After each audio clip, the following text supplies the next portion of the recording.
नमस्कार दोस्तों, स्वागत आपका एक और नई वीडियो में। बात करेंगे ग्रुप डी भर्ती खेल कोटे के बारे में। तो मैंने पहले ही बताया था भाई, केस दोबारा लगाया जाएगा खेल कोटे का और जरूर लगेगा। और सारे पॉइंट रखे गए हैं, क्या कुछ पॉइंट रखे गए हैं इस पर भी चर्चा करेंगे। तो पूरा मामला क्या है इसकी तरफ रुख कर लेते हैं। चैनल पर नए हैं तो चैनल को सब्सक्राइब कर लेना, और खेल कोटे से हो तो अपना व्हाट्सएप चैनल ज्वाइन कर सकते हो, लिंक डिस्क्रिप्शन में दिया हुआ। टेलीग्राम ग्रुप भी है, खेल कोटे के ही कैंडिडेट सारे जुड़े हुए वहां पे।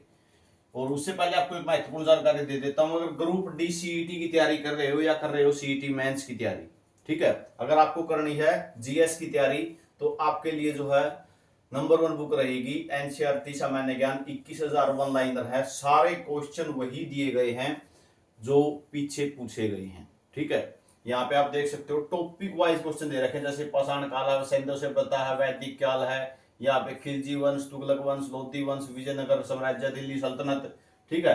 आगे हुमायूं, अकबर, शेरशाह सूरी, जहांगीर, शाहजहां, औरंगजेब, सभी से यानी टॉपिक वाइज जो भी क्वेश्चन पूछे गए हैं वो सारे दिए गए हैं। और यही नहीं कि हिस्ट्री है इसके अंदर, इतिहास भी है, भूगोल भी है, राज्य व्यवस्था भी है, अर्थव्यवस्था भी, सामान्य विज्ञान भी है, पारिस्थितिकी एवं पर्यावरण भी है, कंप्यूटर भी दिया हुआ, साथ साथ में खेल और खिलाड़ी, पुरस्कार और सम्मान, कला और संस्कृति और विविध, ये सारे टॉपिक जो है, इन टॉपिकों से जितने भी यानी जीएस से संबंधित जो भी क्वेश्चन आपके पूछे जाते हैं वो सारे दिए गए हैं। और इस नंबर पे आप जो है कॉल करके, व्हाट्सएप करके अपना ऑर्डर लगवा सकते हो, ठीक है। साथ में ये बुक आपको सभी नियरेस्ट बुक सेंटर पे भी मिल जाएगी, वहां से भी बाय कर सकते हैं। अगर ग्रुप डी सीईटी की तैयारी कर रहे हैं या कर रहे हैं सीईटी मेंस की तैयारी, तो आपके लिए बहुत ही अच्छी बुक रहने वाली है। इस नंबर पे व्हाट्सएप करके ऑर्डर अपना लगवा लेना। बात कर लेते हैं सभी के लिए, और ये ठीक है ग्रुप डी के लिए भी है, चाहे आप रेलवे की तैयारी कर रहे हो, चाहे आप कर रहे हो एसएससी की, ठीक है। क्यों, आप सभी को पता, जीएस सबके अंदर पूछी जाती है, रेलवे में भी, एसएससी में भी, और एचएसएससी सीईटी में तो है ही। ग्रुप डी में आपकी कितनी है, 10 नंबर की है। आगे बात कर लेते हैं। तो केस लग गया है, और पहले तो मैं आपको केस ही दिखा देता हूं, ठीक है, कब की हियरिंग है और क्या कुछ पॉइंट रखे गए हैं।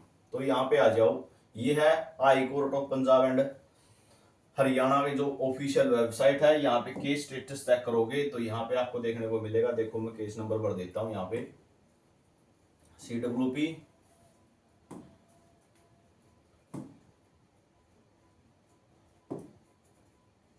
27,543, और ये लगा है 2025 को।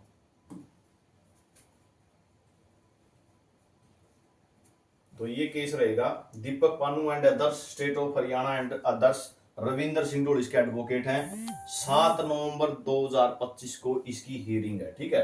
7 नवंबर 2025 को इसकी हियरिंग होनी है। तो 7 नवंबर 2025 को इसकी हियरिंग होनी है। बात क्या क्या रखी गई है, मुद्दे क्या क्या रखे गए हैं।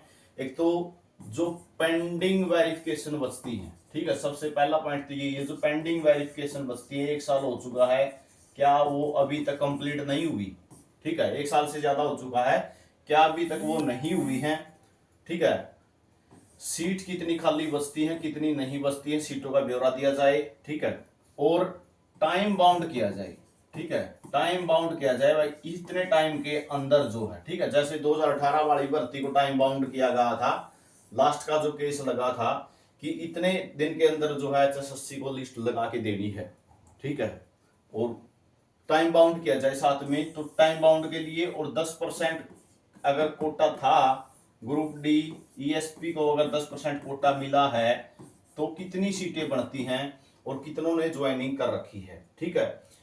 अभी बात आती है, तो ये तो कोर्ट केस का मामला है, ठीक है, लंबा चलेगा, मैं पहले बता चुका हूं, क्योंकि 7/11/2025 तक की तो पहली हियरिंग है इसकी, ठीक है, मामला लंबा चलेगा। लेकिन आपने देख लिया होगा, अभी हरियाणा ओलंपिक जो एसोसिएशन है, ठीक है, उन्होंने भी 76 कैंडिडेट संदिग्ध बताए हैं कि उनके भी जो है ग्रेडेशन सही नहीं पाए गए हैं। साथ में आपने देखा होगा, अभी सरकार ने फैसला लिया है कि आधार लिंक होगा साथ साथ में, ठीक है, आपकी ग्रेडेशन के साथ क्या होगा, आधार लिंक होगा। ये भी जरूरी कर दिया गया है ताकि ग्रेडेशनों में दिक्कत ना आए।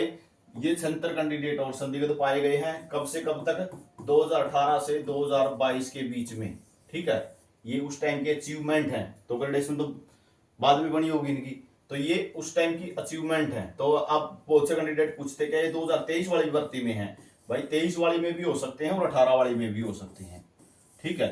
और हो सकता है कुछ कैंडिडेट नौकरी भी ना लगे हो अभी तक, ठीक है। तो ये सिर्फ ग्रेडेशन का मामला है, ना कि भर्तियों के अंदर ही पाए गए हैं या नहीं पाए गए हैं, ठीक है। तो अभी आप देख सकते हो मतलब कि बहुत से कैंडिडेट ऐसे हैं जिनकी ज्वाइनिंग तो हो चुकी है लेकिन अभी तक वेरिफिकेशन नहीं हुई है, ठीक है। तो ये केस इसी बात को डिक्लेयर करता है कि एक तो जो वेरिफिकेशन है वो क्लियर की जाए, ठीक है। वो वेरिफिकेशन कर दो क्लियर कि कितने बच्चे ओरिजिनल हैं, उनको ज्वाइनिंग करवा दो, बाकी को हटाने की इन्होंने मांग की है, 10% कोटे की मांग की है, टाइम बाउंड की मांग की है, ठीक है। और एक मुख्य पॉइंट रहेगा कि जितनी भी सीटें बचती हैं उन पे जो है बाकी कैंडिडेटों को लिस्ट जारी की जाए, वेटिंग लिस्ट जारी की जाए। इसी मांग को लेकर जो है इन्होंने ये केस लगाया हुआ है। और बात करूं, कुछ कैंडिडेट ऐसे भी हैं जिनकी ज्वाइनिंग हो चुकी है और कमिश्नरी में ज्वाइनिंग हो चुकी है लेकिन पोर्टल नहीं खुला हुआ उनका, ठीक है। बहुत से मतलब खुल गया था, अगर कुछ बचे हुए हैं तो आपको बस इंतजार करना है। HRD में से आपकी फाइल HKCL में जाएगी तभी आपका पोर्टल खुलेगा, ठीक है। बहुत से का तो खुल गया था, कुछ कैंडिडेट रहते थे 22 के लगभग, कुछ का खुल गया था, लेकिन अभी भी कुछ अगर बचे हुए हैं तो आपका HKCL के माध्यम से ही पोर्टल खोला जाएगा। जैसे 365 की लिस्ट गई थी, उसके बाद बहुत से कैंडिडेटों की बाद में गई थी, तो पोर्टल खुल के लगभग आप सभी की अभी तो ज्वाइनिंग हो चुकी है, लेकिन जो बचे हुए हैं या तो उनकी वेरिफिकेशन पेंडिंग है या जिसकी वेरिफिकेशन हो चुकी है उनका HKCL में मामला बाकी है, ठीक है। उनका पोर्टल खुलना बाकी है, उनको थोड़ा इंतजार करना पड़ेगा, ठीक है। सैलरी का सिस्टम ऐसे ही चलता रहेगा, जैसे बजट आता रहेगा सैलरी आती रहेगी, सैलरी की समस्या ज्यादा लेने की आवश्यकता नहीं है, ठीक है।